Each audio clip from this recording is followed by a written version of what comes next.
There was a hand right at the back there. I don't know if you had a point or question that's still relevant yet. Right, you, sir? I always and we'll come to you. No, it's actually the guy behind you, but we'll come to you in a minute. Like, for me, like one important point about this whole idea about synthetic biology is actually developing or the understanding of life, right?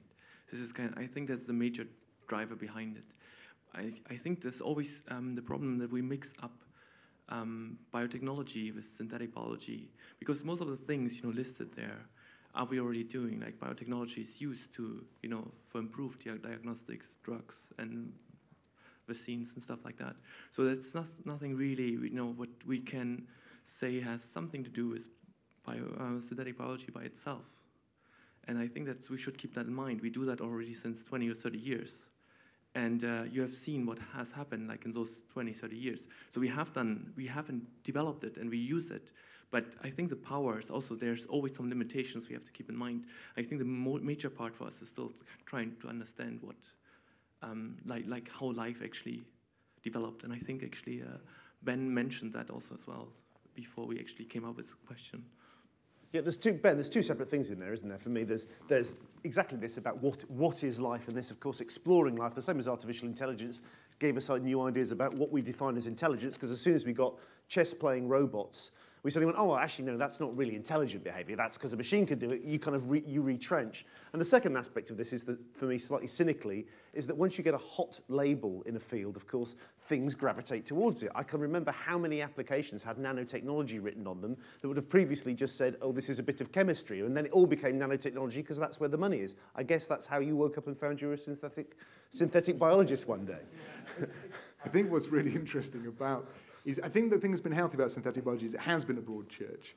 I think this breadth... Careful using the phrase broad church in front of Richard here. We are in an old church here tonight as well, by the way. But I think it's meant that people are... The focus has been on trying to understand fundamental principles, and I think that's absolutely right. What makes systems living and how we can exploit that. There are various different approaches to that are described as sort of in terms of if you can imagine an axis of complexity as sort of top-down and bottom-up. And I think some of the bottom-up approaches, building up from these building blocks, is actually absolutely right, sort of raising questions about what is living, what is alive. And it's interesting that you raised a comparison with what was happening in artificial intelligence. And a few years ago, we wrote a discussion paper where we sort of said that one of the interesting things about artificial intelligence is it moved on.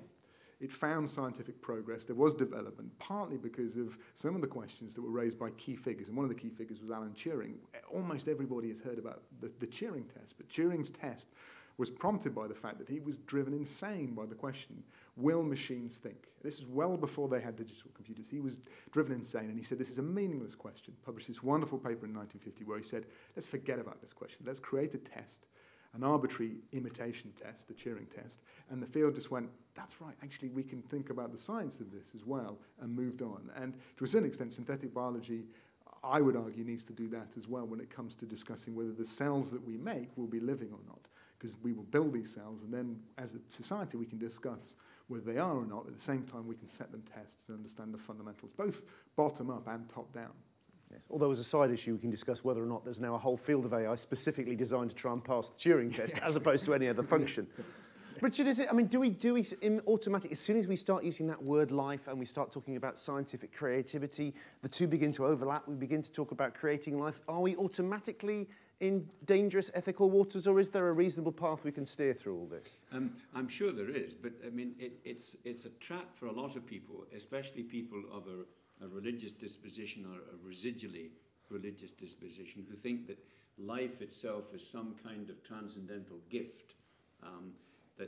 Because as far as I understand science, and I don't understand much of it, no one has yet explained how it did emerge out of that chemical soup at the beginning, what it was that just suddenly, ping, and you had a thing that was alive and was capable of replicating itself. You've not just got a chemical soup, you've got a microwave for it as well, by the sound there. Whatever it was. And of course, the residual religious thing is, let there be life. And now we know that's a metaphor, but it's stuck in a lot of people who've given up God, who think there is nevertheless something gracious about life itself, something that's utterly given, gratuitous in that sense. And therefore we should be very careful about mucking about with it, because you are dealing with something that is sacred, even in a non-transcendental sense. And I can understand that kind of anxiety. It was the same thing that affected the debate about reproductive technology, creating embryos from in a dish, all of that. And there's still, I remember a scientist in this city talked about the yuck factor that's in a lot of this kind of stuff. They're actually meddling. And if you're, like me, brought up in the Frankenstein movies, you may create a life form that actually turns on you. And I don't know whether that's simply dystopian Hollywood movies that do that, but it may resonate with something in our own unconscious too. Jim, do you think it's a possibility? When I was growing up, there were boys and there were girls, and now I discovered actually there's transgender. Do you think we might also have kind of trans life? We might actually end up saying it's not just there's alive over here, there's non-alive over here. There is a kind of transition area. We may end up saying, oh, viruses are trans life.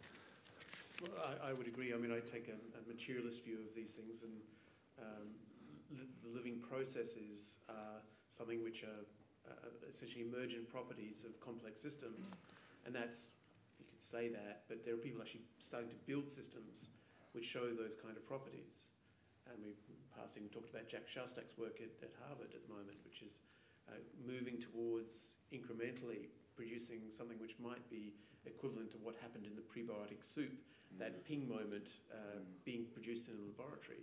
Now, what that tells you about life is, obviously depends on the viewer, I suppose, but it would confirm, if it comes about, this idea that, you know, it's a wonderful, amazing thing, but that it's not gifted, of course. It's something which is an inherent property of the materials that it's composed of. But, Joyce, you look like you wanted a spoonful of the prebiotic soup as well. Well, yes, I was wrestling with this notion that we're going to create something that will turn around and bite us back. And We're a long way from that. It's only simple things so far, yes. No, I think that is, ultimately that is a possibility we have to consider and we have to guard against it and so on. But actually, if you look at what's happening out there in nature, nature is far faster creating all sorts of things that are going to come up and bite us. And the last flu pandemic was not too serious, thankfully, but there are other pandemics coming along. And, you know, it's not just synthetic biologists who are... So Joyce, here's a question which is related to human activities, breeding, for example, and creating life forms which are clearly different from what came before. And if you look at certain dog breeds, which literally do come up and bite you, well, what's the moral ranking of that with respect to these kind of directly, or attempts at least to anticipate how you directly engineer that, but our happenstance breeding, I mean, where does that rank? Is it well, I would probably rank it differently from Richard. You know, I think dog breeding has not been regulated at all. We can breed varieties of dog that are clearly not very healthy and suffering a lot of the time, and we don't regulate that. So I think we're less likely to do something dangerous in a regulated system. But I still think, you know, if you manage that system correctly, it's going to provide you with the wherewithal to fight back when the next pandemic comes along, for example. You know, I think one of the reasons we were able to develop so many vaccines so quickly to the last flu pandemic was based on what's early stage synthetic biology in terms of diagnosing the organism and developing a vaccine very much faster than we've ever done before. Turned out it wasn't necessary, but it was a good precautionary measure to take. Okay, we've had dog breeding, we've had dogma. Before we do any more questions, we seem to have naturally strayed into an area. We will come to you, but if you mind, I'm going to have one more of the fixed questions because we've sort of got to this area now automatically. So if we can go to the next question.